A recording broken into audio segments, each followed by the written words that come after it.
Okay, hi everyone. This is Jason from Junior Achievement, and my special guest today is Jackie Peacock. Jackie, how are you? I'm great, Jason. Thanks for having me. I'm happy to be with you today. Thanks. Okay, so I've known Jackie for at least 15 years at this point, and it's been really exciting to watch her turn her lifestyle into a business. Her business is BodyPOW. Jackie, what is BodyPOW? BodyPOW is a body weight only exercise program. The POW stands for Personally Optimized Workout. So it's a body weight program that anyone can do at any level at home without any equipment. Okay, and I mean, just for full disclosure, I think probably 6 or 7 years ago, I saw Jackie. She told me what she was doing. I said, okay, I'll try it. I'll do a class. And now 7 years later, I've been doing it ever since. And what I really enjoy, and for the students, you probably don't think too much about this, but when you get to be my age, you start getting flabby around the midsection, and you start thinking, is there anything I can do? And it was really interesting that Jackie taught me that I don't need to lift weights or run marathons. A couple hours a week of her class kind of did it. So Jackie, how did you come up with this philosophy of just using body weight and not using anything else to exercise and stay fit? Well, Jason, when I've always been into fitness. I was a swimmer growing up, all from 8 years old all the way through college. I used to go to the gym all the time and do all these different things. It was when I had babies. I had a 1-year-old and 3-year-old at home, and I didn't have a lot of time, and they were napping on different, one would nap, the other would be awake, and I just could never leave the house. So I started doing very basic body weight exercises just in the living room whenever I could, when I was on the floor playing with the kids, push-ups, squats, sit-ups, very basic.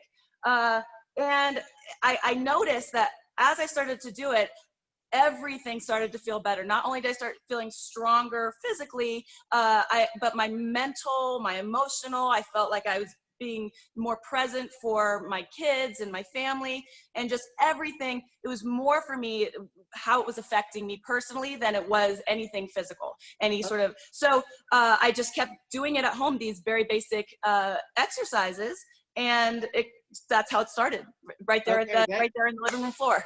That's awesome. I love that. I love when a natural need coalesces with an idea that turns into a business. So let's take it to the next step. So you had little kids at home. You're kind of figuring out body weight only exercises. How does this morph into an actual business? So what happened was I was, like I said before, I used to go to the gym all of the time, pre-kids and even during pregnancy and that sort of thing. So I was at a small town. I was up in Incline in a small little town where everybody knew each other. And so when I kind of disappeared from the Incline Rec Center for 2 months or so, and then I returned, I was more fit when I returned, and they hadn't seen me for 2 months. Everyone understood why I wasn't showing up. I had these little babies at home, but I returned more fit. And so what happened was people started asking, what are you doing? What are you doing? Where have you been? Where have you been going? And I said, oh, I've just been doing body weight work at my house. I can show you. So we looked at the basketball schedule, the basketball court schedule, to make sure when it was free, no pickup games, anything. And I went with 2 other friends of mine. That was it, into the corner of the far corner of the basketball court, no music, no anything, and I just showed them what I was doing at home, body weight. And then that just started to morph, for lack of a better word. I mean, more people started to see it and want to come in, and we were really consistent. We decided every Monday and Wednesday we would meet for 45 minutes, and then 2 quickly turned into 12. Okay. And that's how it started. Yeah. Okay, so let's unpack that a little for the students watching. So Jackie's type of business is one of my favorite types. It's a service business, so she didn't have to go out and buy a lot of stuff. She just provided her own service and knowledge.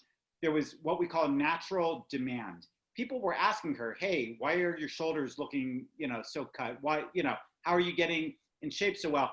That's called demand. When the customers are so interested that they come to you, that's the sign that you might have a good business. Okay, so back to Jackie's story. She's in Incline Village at the rec center. She's got 12 friends. at what point are they starting to pay to turn this into a business instead of just a group of friends? Okay, so what happened from there? It was 12 and we started growing more and, you know, to maybe 20. And we were just still without the music going to the basketball court. But what happened was the Incline Rec Center personnel looked down and saw me with this big group of people. And they said, you are teaching a class and you're not one of our employees. We've got to tell you all to leave. And at this point, it probably been about 3 months now. But again, very consistent, Monday, Wednesday for 3 months for a lot of them. So I told them that I actually was a fitness instructor. I was certified, so I was, you know, I could show them all my certifications from back in the day. So the liability factor I could, you know, show. But I also did push back, and I said, I don't see how this is any different than a boys' basketball, a pickup basketball game. Nobody's using the court. I'm not. You know, I'm not using music. I'm not screaming. I was just ladies working out together kind of thing. I did have one other guy at that point. It wasn't Jason, but I had one other guy. We're just all working out together. I don't see how this is an issue. They told me no. So I did try to fight for it because I really loved doing it with my friends and people that were coming. So then I emailed them all and I told them, the rec center has cut us off. I'm going to go back to doing it on my living room floor. That was fun while it lasted kind of thing. Good luck to everyone. And at that point, almost every one of them emailed me, no, I've seen a difference in these 2 to 3 months. You have to find a spot. So it was really their encouragement to find a place to sublease. I wasn't even sure where to start. And I even said, well, they said, doesn't Chloe, my little 3-year-old at the time, take ballet? Why don't you ask the ballet studio what's happening in the daytime? Because they don't normally start until after school is over. So I went to the ballet instructor and sure enough, it was sitting idle and she said she would charge me this much by the class. And then I went back to people, I said, she would charge me to use the space, which means I would need to charge you. I mean, I really was still like, just trying to find another space other than the rec center, still like, you know, but now I'm getting charged and they said, we'll pay you. That's the point. We were always going to pay you. And so I started a class and then that's how it started. That way. That's an awesome story. So again, for the students, I want to break down a couple of things that Jackie said. First off, she started something that she was passionate about and there was natural demand. And she was, you know, just like a pickup basketball game, she was doing it at a gym that she belonged to. And they told her not to. One thing I really liked what Jackie said was she pushed back. So as a serial entrepreneur, what I know is people are going to tell you not to do what it is you want to do. Sometimes they've got good reasons, sometimes they don't, but it always makes sense to push back. Jackie said, look, I've got certification. I'm not going to get you in trouble. I'm allowed to do this. How is this any different than letting people play? Nonetheless, she got slapped in the face and they said, okay, those are good arguments, get out. So then she thought about it from a supply and demand perspective. The demand is her friends and students said, you have to keep going. You know, we're getting stronger, we're feeling healthier, you know, how do we do it? So that pushed Jackie to go find another use of a building that wasn't being fully used. So some of our students have heard about the sharing economy. This is things like Airbnb. When you're not using your house, you rent it out, or there's apps for swimming pools and whatever. Before the sharing economy, Jackie put it together and said, my daughter's ballet school, they only teach classes a couple hours a day. Why don't I see if I can use it? And it's funny that you mentioned that because I totally forgot about that place. I used to go there once in a while with you. So that's funny to have that memory. So then there was the financial question. The ballet place, for understandable reasons, they wanted to get paid to use their facility. So Jackie said to her students, all right, guys, I have to pay, therefore you need to pay me something. And the students raised their hand and said, no problem. We planned on it because we're getting value out of what you're teaching us.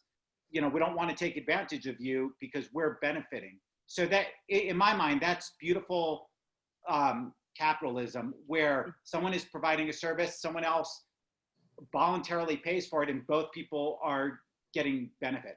Okay, so on with the story. So Incline Village, and then what? So the 2 times a week, Monday through Wednesday, quickly, because it is a small town, I don't know.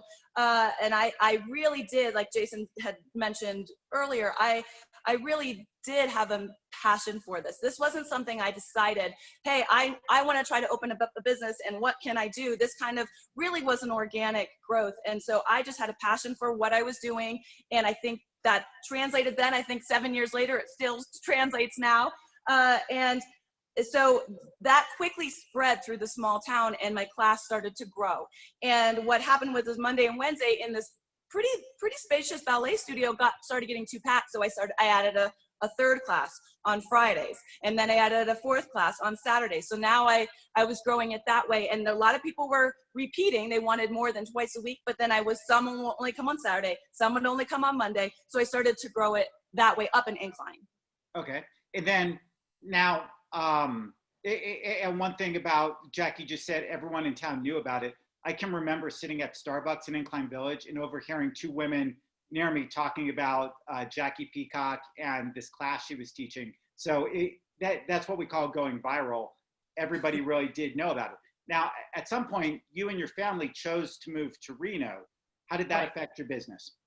So we decided to move to Reno for the schools for when Chloe started kindergarten. So now she's 5. So I'd been going for 2 years up there and I was pretty established. Now, one thing I do want to mention is when I started to really do it up in Incline, I was very hesitant to go anywhere. Then I started to feel very loyal to the customers and I never went on vacation. I never went anywhere because I was like, well, my brain was like, if they were going to a gym, they would expect me to be here. So I'm going to be here. So and we had little kids, so it was easier to stay put anyway, but I did really put that time in to stay where I was. So then we moved down the hill and I thought, I wonder if I can do this in Reno, the same thing, start with a few people and see if it starts to grow. And sure enough, that is what happened. Now, again, the loyalty that I had up in Incline still remains. We'll get to that point. But so for about 3 or 4 years after I was living in Reno, I was going up. I scaled back again to twice a week, but I would go back up to Incline twice a week to teach. And then I would teach 3 times a week down here in Reno. Okay. And I also want to hit on a keyword term that Jackie had mentioned earlier. She said the word sublet. Sublet is when someone else has a business or an apartment or whatever, and you pay some rent, you pay some money to borrow it. So right now, I can see you're standing at what looks like a martial arts dojo. Do you own that building? No, I do not. I sublet ZMA. This is ZMA as well, just like I subletted from the ballet studio. I've been to a couple different places. This is where I seem to have settled.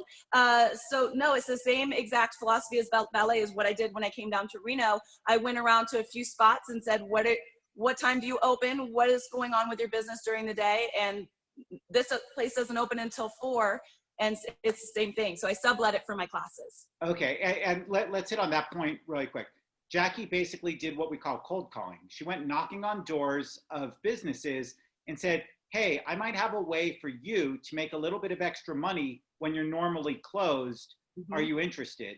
And it sounds like I know you've tried a couple different places, so it sounds like you've gotten a pretty strong positive reaction to that. Yes, I have gone to maybe 5 different places. This is the place that I like the most. And so I actually ended up being able to choose where I wanted to stay, but they all said yes. All of them with the idol business, they all said, sure, pay me money and you can use it.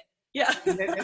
That's one of my favorite entrepreneurial lessons is if you don't ask, you don't get. So Jackie was not afraid to ask. And it takes some guts to go ask someone for something because they can reject you, they can say no.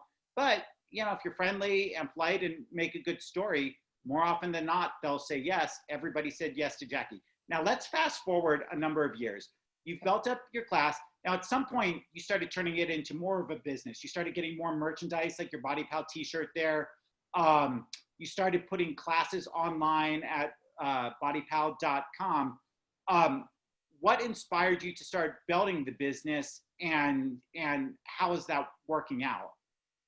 So what inspired me, to be honest, with that is 2017, I want to say January 2017, so almost 4 years ago. My classes were thriving and doing really well, Incline and here in Reno. And to the point where I was now teaching 8 classes. I was doing 2 doubles on two of the days. So I was teaching 8 classes. I was getting pretty tired and burnt out. And people kept saying to me, I wish people would bring their sisters or their friends. And I wish I had something like this back in San Diego. We have something like this, but not exactly. And I wish it was you. And just I kept hearing that over and over. And I was feeling tired and I was trying to accommodate. My husband is a software engineer and in IT. And so I would talk to him about that. And so between the two of us, we kind of merged together, went into business together, because before BodyPOW was just me writing the programs, communicating, emailing the clients. But I used what he has, and he built the whole system for BodyPOW Live, which is online BodyPOW. So now, I don't know if you can see, I have my camera over here, but so 2017, for 1 year, I beta tested the program with. Why don't you define beta testing for any students that may not know what that means? We were recording the classes for a year, but I only let a few people know so they could give me feedback. We were trying all sorts of different things. We were trying different equipment. Sometimes it would work, sometimes it didn't work. It was not something that we push out. We're like, BodyPOW Live is available. It took a long time, and there's still tweaks constantly, and we're working on something big right now to change it with the pandemic. So it's ever evolving, I would say, but I've been doing live for 3.5 years now. Did you have as many customers on BodyPOW Live as you do in person, or what? I have more people on live because it is available to anybody who has a Wi-Fi connection right now. That's again, things are changing, but right now, if you have a Wi-Fi connection, and so which is all over, the whole. Yeah, exactly. And right. Most of my businesses, I've discovered you do a lot better selling on the internet because you can reach billions of people instead of hundreds of thousands that might be in your local city. Okay, so now let's fast forward about 6 or 7, probably about 6 months ago, the coronavirus came out of nowhere, and your in-person classes, obviously that's people close to each other, breathing, sweating, whatever. How did you adapt? I mean, it's hard for any business to adapt when something like a global pandemic comes out of nowhere. What did you do? How did you feel? How are things going? So what I did was I pumped up, not thankfully, but when it hit, not thankfully any of it, but when it hit, the weather was starting to change to be nicer. It happened in mid-March, and we're slipping into April. And once you realize this is really happening, it was April. So what I started to do was take my equipment. I stepped up what I call pop-up POWs, which I was doing before, but not as often. So I took my camera and I was finding pretty backgrounds and doing pop-up POWs outside. And I was coming up with different themes, like the Star Wars themes, this looks like this, Tatooine or whatever, Tatooine. So I was doing themes, and I was going to I did a ton of outdoor classes. And I would meet with the I call them VIPs, the ones like Jason, the people who are always there. I had like 5 or 6 we were doing outdoor classes in different parks. Every once a week was a different park. So I was adapting outside. Okay. I love that. So when the virus hit, there were orders that said people either had to stay at home or shut down their businesses. As those lifted, Jackie never thought about quitting. What she thought about is, how do I adapt? How do I adapt to the situation we have, keep everybody safe, keep everybody socially distant, but still provide the service I'm providing? And that's a pretty important lesson as an entrepreneur. No matter what you're doing, no matter what your business, there are going to be times where something rattles the entire business. You've got a choice to either adapt or give up. And I think anyone looking at Jackie can tell she's not a quitter. So this has been phenomenal. I would love it if maybe you could talk really quick about the philosophy of BodyPOW, 30 seconds on, 10 seconds off. What exactly are you training people to do? So, well, I'm training people to hold on to the green is what I say. We go where it's an interval training workout where we do 30 seconds of a body weight work, 30 seconds. And I have a timer that shows up on the screen or shows up here in class. You can see it green, 30 to the 1. So you watch it count down, I talk it count down, 10 seconds rest, 30 seconds on, 10 seconds rest. And we are constantly changing the body weight work. And then we go back and repeat it. So we might get a shoulder, and then your shoulder takes a break and we get an ab, and your ab gets a break and we get the legs, and then we go back and repeat it. So you're still getting those like 3 sets or those 4 or 5 sets even of that same body part, but you're getting little breaks in between and kind of moving through it. And at the same time, it's that personally optimized workout portion of it where I just say together in the green, it's a mental part of hanging on to those 30 seconds and contracting through the movement instead of just, you know, here, it's like the strong contraction, like, you know, you're visualizing your muscles work and the strength from within coming out. I bet you a demonstration would be worth a million words. Would you give us 1 minute of BodyPOW so we can see what it looks like? All right, let's see if I don't know if you can see how this works. Okay, I can pause recording until you're ready. Like, can you see me? Yeah, you're on camera. Because I can't see myself. Oh yeah, yeah. You may want to step back just a touch because I think when you lay down, it's gonna. Yeah. So you want me to do a warm up, or? Whatever you want. Just just give us an example of. Give an example. So typically I would have music playing. So okay. I have music playing, always fun, upbeat, positive music, and that changes. The music obviously changes. And so if the 30 seconds were to go, I'll just start really simple with a squat. I would give you the cues on the squat. And then I just want to show you, because it's a personally optimized workout, what that can look like. Okay. Let's make sure all my equipment, I'm about to record the class. But so if you want to do a squat, I'll show you higher low. For the students watching, usually it's more organized. There's not wires and cords in the way. No, right. I'm about to get organized, and the camera, if you do live, you can't see any of this. Yeah. You want me to pull it up so you don't see it? No. We're good.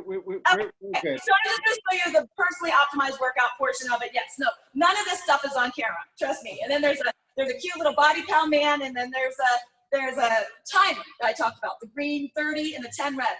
So I just wanted to show you, like, I always say high or low, fast or slow. So for a squat, this would be high, this would be low, okay? And so we can be here, just a tiny, like, squeeze of just, you know, or you can get up higher, or you can get lower, or you can tap, or you can butt, or you can stay and hold and squeeze and contract and be strong. So in those 30 seconds, it just keeps changing with what is working for you. And that's the personal mental component to hang on and really tap into yourself. And I think that's where the like feeling of empowerment comes from. And that's the whole point of BodyPOW from the beginning.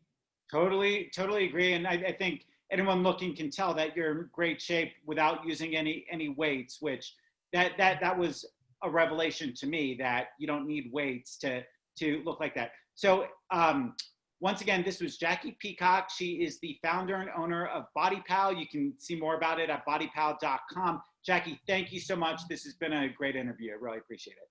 Thank you, Jason. I appreciate you too. Thank you so much.